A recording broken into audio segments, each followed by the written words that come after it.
It started like one of those perfect mornings you see in vacation ads, golden sun peeking over the pines, the still water of the lake glowing like glass, and my brother Ethan unloading a cooler full of steaks like he hadn't just come from a Senate hearing the night before. That's right, that Ethan. Senator Ethan Rowe, the youngest senator in the country, a guy who's normally surrounded by reporters, security, and non-stop chaos. But out here? At our granddad's lake cabin? He's just my brother. No politics. No cameras. Just burgers, fishing rods, and peace. Or at least, that's what we thought. We hadn't even finished unpacking the truck when things took a sharp, sinister turn. I was pulling out the tackle box when I heard tires crunching down the gravel drive. Not fast, not slow, just deliberate. When I looked up, a blacked-out SUV with no plates rolled to a stop near the tree line. Dark windows. Matte finish. Not the kind of car you want to see in a place this remote.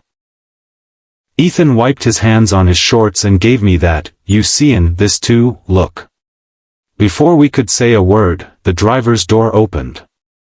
Out stepped a man, 6 foot, maybe a little more. Crew cut. Tactical boots. Aviators.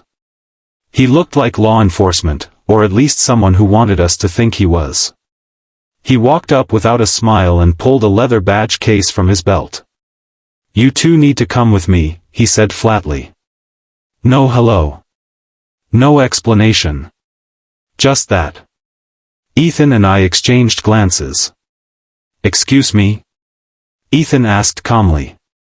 "You're trespassing on HOA protected land," the man said. "I'm authorized to escort you off the property for violation of Community Code 3B-47.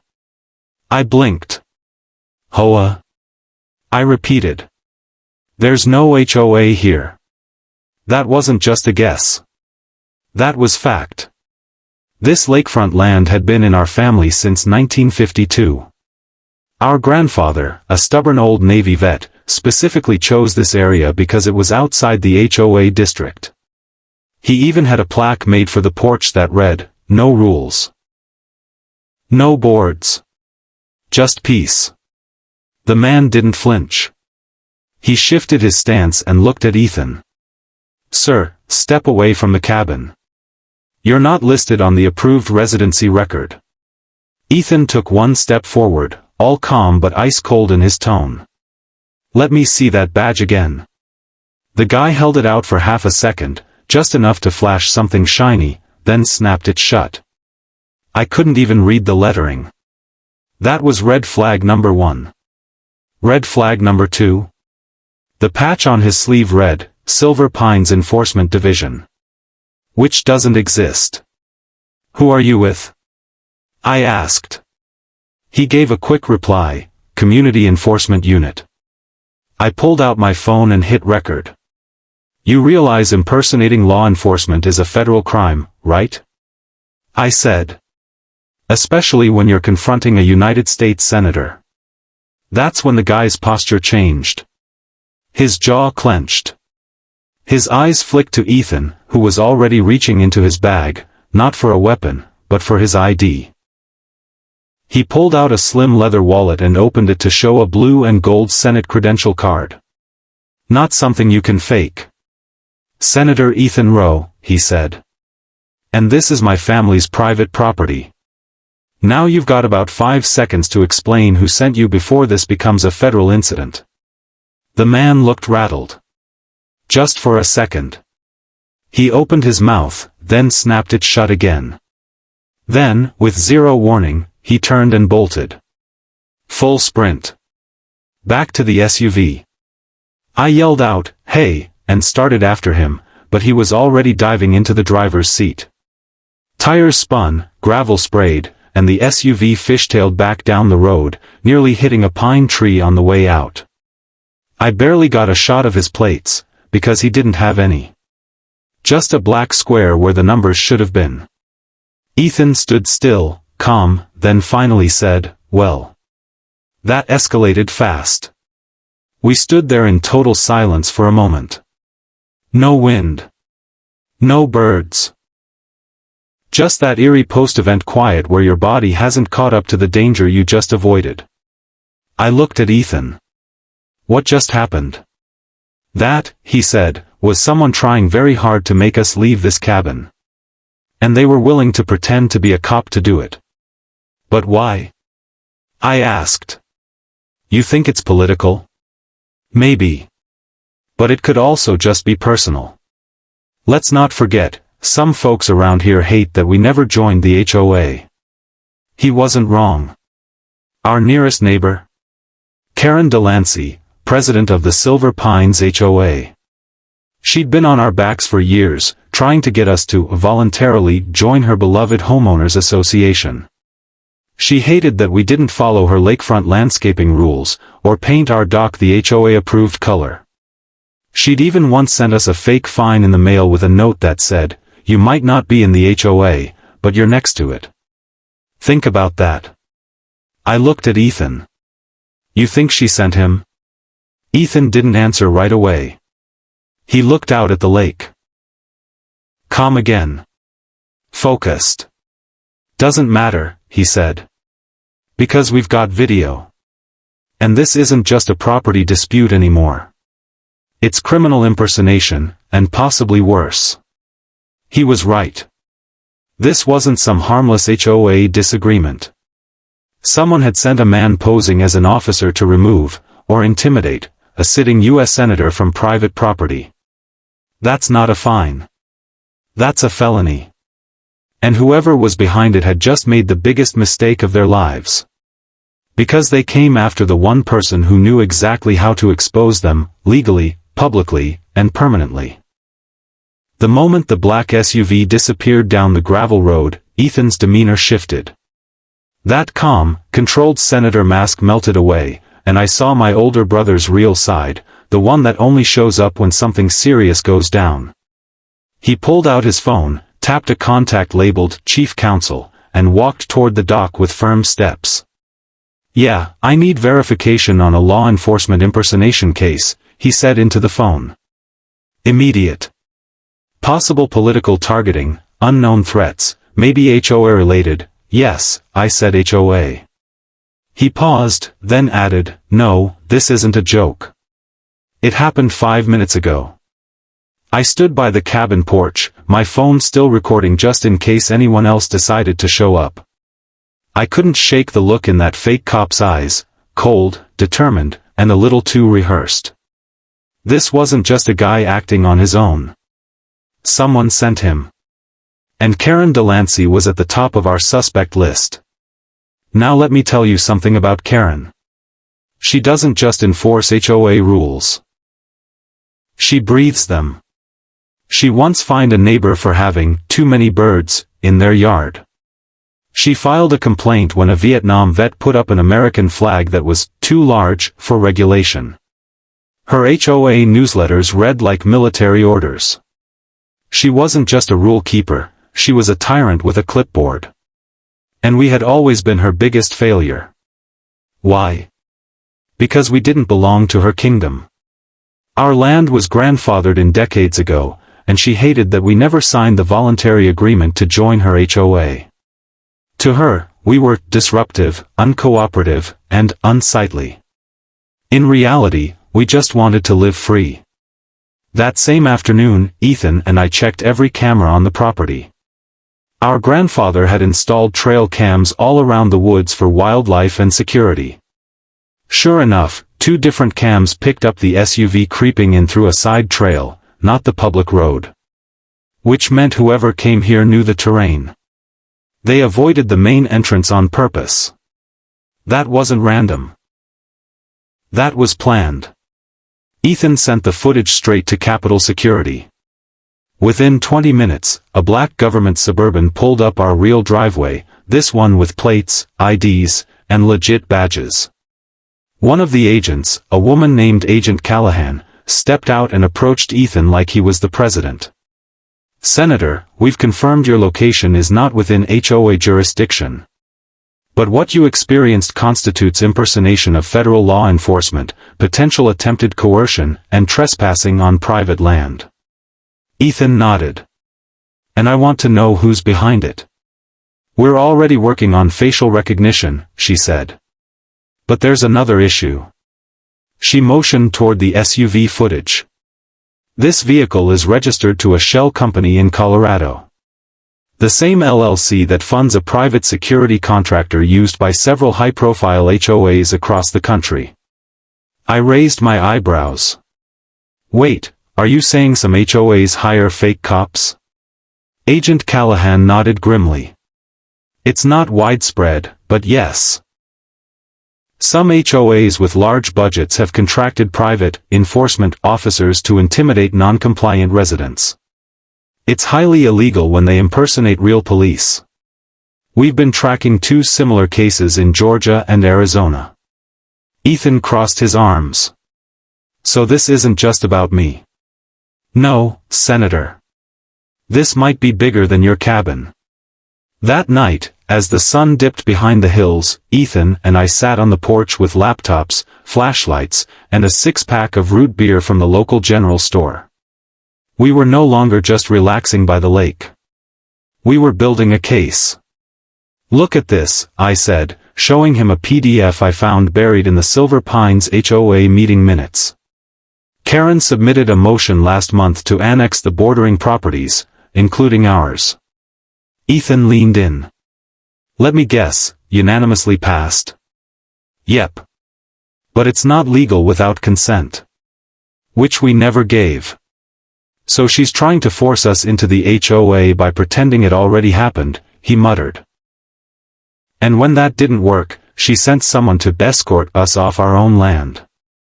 Or worse, I said quietly. What if that guy wasn't just here to scare us? Ethan didn't answer right away. The thought hung in the air like a thundercloud. We both knew it wasn't out of the realm of possibility. The next morning, Agent Callahan returned, with news. We ran facial recognition on your intruder. His name is Miles Bracken. Former military contractor. Dishonorably discharged. Now works as private security for a company called Garrison Dynamics.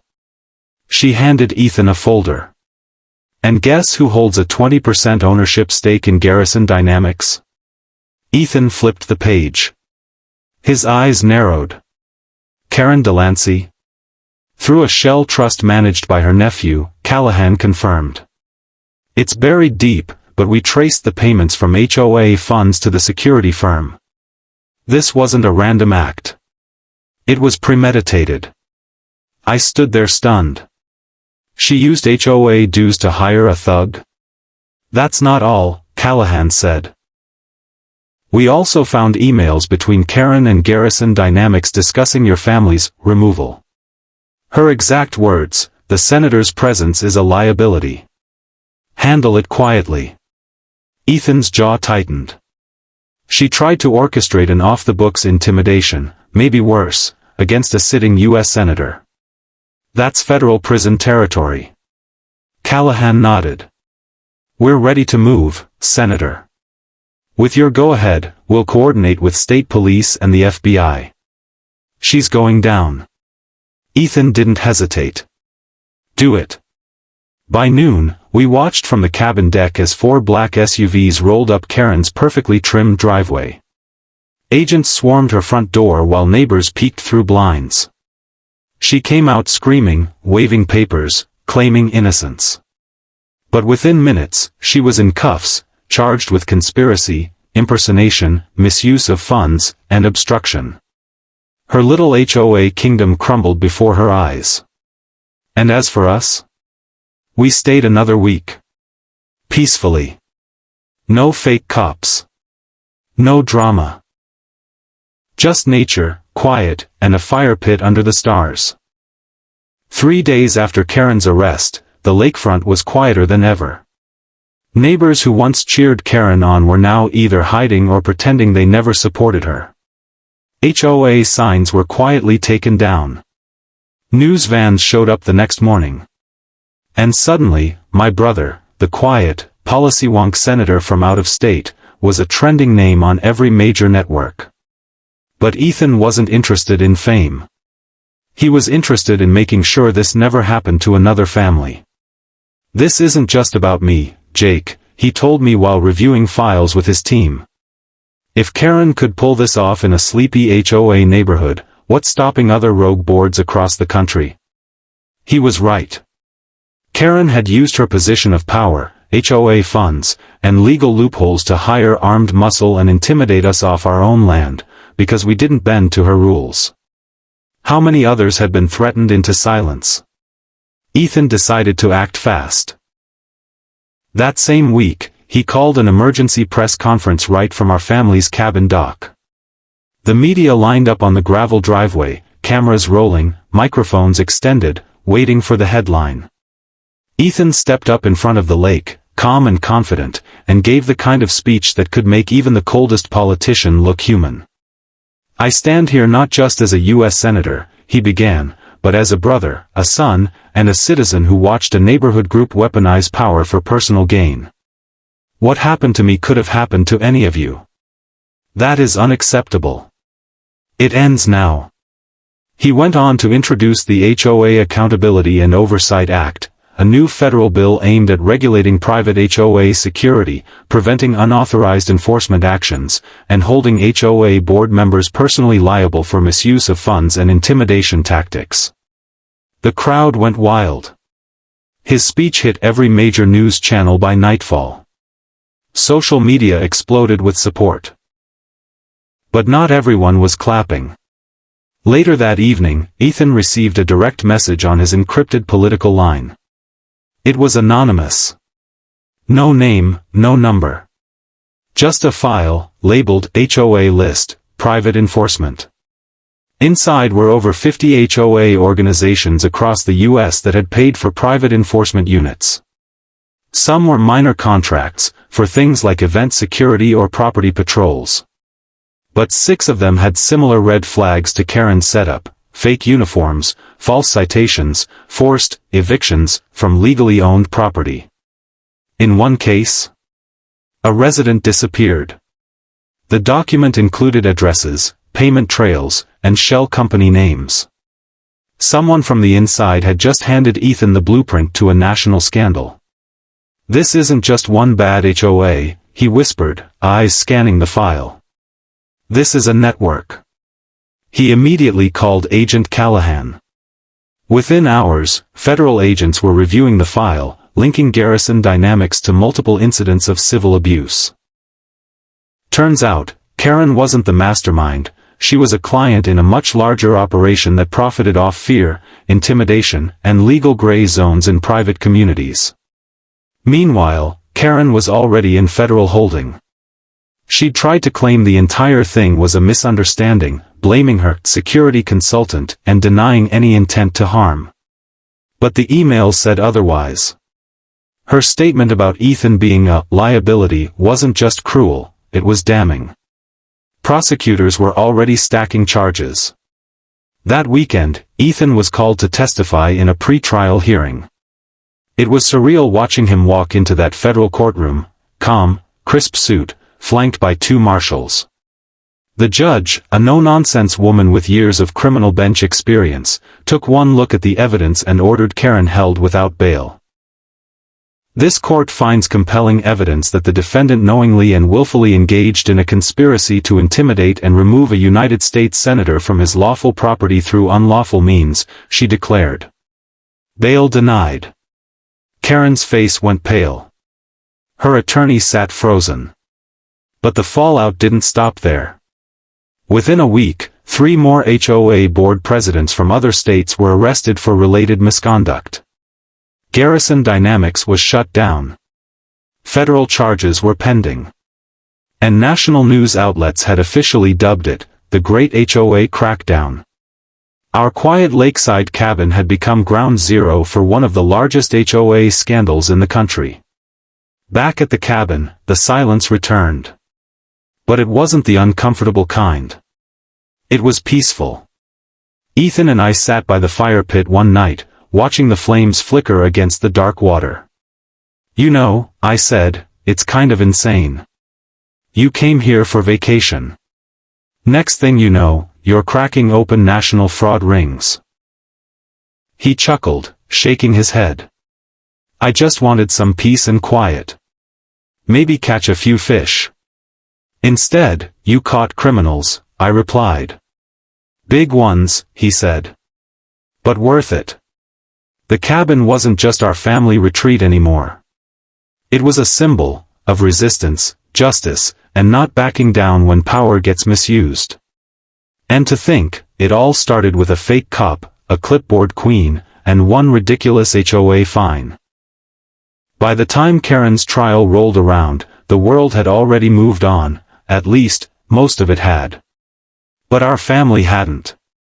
Neither had the millions of people who followed Ethan's updates on national TV and social media. The HOA Accountability and Oversight Act was gaining bipartisan support. What started as a lakeside nightmare had turned into real legislative momentum. And Karen? She was looking at 18 federal charges, including conspiracy, impersonation of law enforcement, and attempted assault of a public official. Her legal team tried everything, blaming Garrison Dynamics, painting Ethan as a secret threat, and even claiming she didn't know he was a senator. But the jury didn't buy it. After a week of testimonies, including Ethan's calm, detailed recount of what happened that day, and security footage showing the fake officer pulling a weapon, the verdict was unanimous. Guilty on all counts. Karen was sentenced to 15 years in federal prison. No parole for at least 12. The day of her sentencing, the judge said something that stuck with me. This case is a reminder that private power unchecked is a danger to democracy itself. No neighborhood board, no matter how wealthy or privileged, gets to play government. Boom. Mic drop. After the courtroom emptied, Ethan stood outside with a few reporters. He didn't smile. He didn't gloat. He just said, justice was served. And it won't stop here. Because it didn't. Within 2 months, Congress passed the HOA Accountability and Oversight Act. It required full transparency of HOA budgets, a ban on using private enforcement agents without state licensing, direct federal penalties for HOAs who violated homeowners' property rights. Ethan personally visited several affected neighborhoods across the country, shaking hands with people who had been harassed, fined, or pushed out of their homes by power-hungry HOA boards. And as for our cabin? That place became sacred. After everything settled down, I made some upgrades. Reinforced the front porch. Added new cameras. Upgraded the Wi-Fi. And I finally bought the neighboring land Karen had been trying to force me off of. Irony, right? One afternoon in the fall, about 5 months after the incident, Ethan and I were sitting out back watching the lake. The sun was setting, orange streaks lighting the surface like fire. He said, "You know, I never imagined I'd almost get shot at our family cabin. But I also never thought that one HOA would change national law." I laughed. "Gotta admit, Senator, you went from fishing rod to federal crackdown real quick." He nodded.